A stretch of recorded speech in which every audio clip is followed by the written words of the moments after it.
बघा, बाबासाहेब पाटील नावाचा जो सहकार मंत्री आहे हा खरं तर अजितदादा पवारांचा हा माणूस आहे आणि शेतकऱ्यांबद्दल एवढं असंवेदनशील वक्तव्य करणं खरं तर ह्या राजकारणी लोकांना शोभत नाही।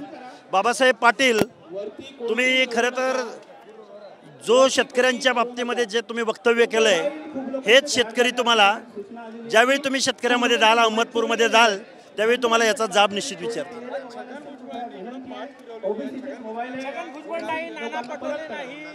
हे बघा, ओबीसीचे ते राष्ट्रीय नेते आहेत, वेगवेगळ्या ठिकाणी आंदोलनं करतायत आणि लोक आता बोलायला लागलेले आहेत, त्यामुळे वेगवेगळ्या विभागामध्ये वेगवेगळे नेते आंदोलनं उभी करतील।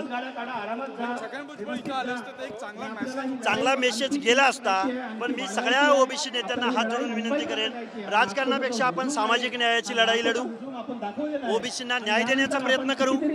हीच जर एकी आपल्याला हा JR निघण्याच्या अगोदर दिसली असती तर एखाद्या वेळेस हा JR निघाला नसता।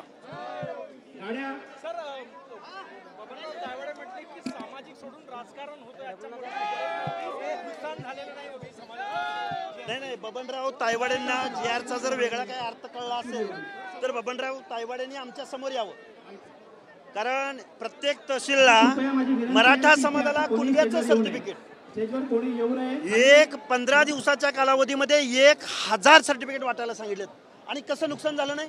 अहो तायवाडे साहेब, तुमच्या खरोखर तुम्हाला आम्ही नेते मानत होतो, काय बोलताय तुम्ही? कसं नुकसान झालं नाही बरं?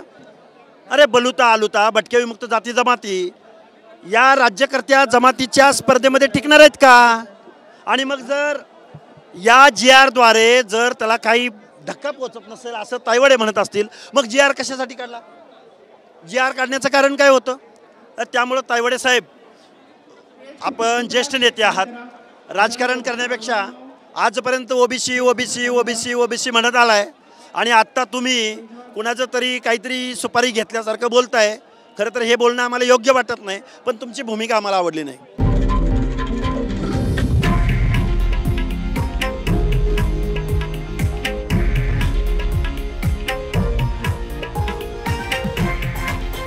हे आहे देशातील नंबर 1 न्यूज नेटवर्क आणि आपण पाहत आहात TV9 मराठी, एकमेव।